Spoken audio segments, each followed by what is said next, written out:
Untuk mengenalkan lingkungan kampus, 5.909 mahasiswa baru Universitas Udayana mengikuti kegiatan pengenalan kehidupan kampus mahasiswa baru atau PKKMB di kampus Bukit Jimbaran. PKKMB kali ini juga menghadirkan Menteri Pertahanan Keamanan Republik Indonesia, Jenderal TNI Purnawirawan Riyamizat Riyacudu yang memaparkan tentang semangat bela negara.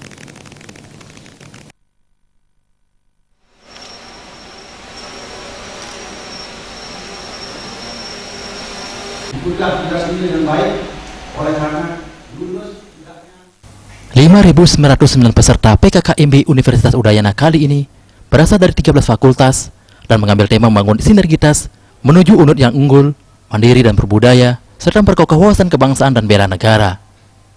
Wakil Rektor Bidang Kemahasiswaan Universitas Udayana, Nyaman Suyatne mengatakan, PKKMB ini wajib diikuti oleh mahasiswa baru Universitas Udayana karena mengikuti seluruh kegiatan PKKMB menjadi salah satu syarat untuk mengikuti wisuda nantinya. Pada PKKBM ini, materi yang diberikan meliputi penanaman bidang hard skill dan soft skill. Soft skill mengacu pada bagaimana mahasiswa nantinya memiliki semangat berbangsa dan bernegara. Sikap ini sangat diperlukan di tengah kondisi saat ini, saat semangat nasionalisme cenderung menurun. PKKMB atau pengenalan kehidupan kampus mahasiswa baru di Universitas Udayana sekarang itu kita tekankan pada kekhususan keseimbangan atau sinergitas antara soft skill dan hard skill. Nah, bidang soft skill itu sangat penting juga yang terkait dengan masalah kebangsaan, masalah nasionalisme, masalah bela negara.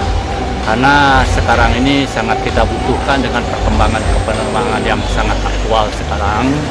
Itu masalah-masalah kesadaran bela negara, kesadaran terhadap kebangsaan, dan kecintaan terhadap tanah air, negara kesatuan Republik Indonesia sangat penting.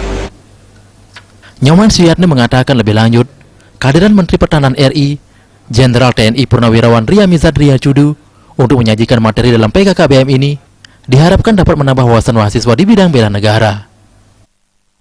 Ya, kita kan tahu ya, pokoknya kita ini menginginkan bahwa mahasiswa ini memiliki atau mendapatkan bekal bidang bela negara. Dan kita ketahui bahwa Bapak Menteri Pertahanan Republik Indonesia adalah merupakan salah satu daripada senior atau pemimpin kita yang selama ini sangat intens, sangat perhatian, memberikan perhatian-perhatian terhadap masalah bela negara dan kebangsaan ini. Jenderal TNI Purnawirawan Riyamizat Riyacudu dalam sambutannya mengatakan, mahasiswa sebagai penerus bangsa harus memiliki semangat berbangsa dan bernegara sehingga tidak mudah dipecah belah. Terima aja, Bali TV.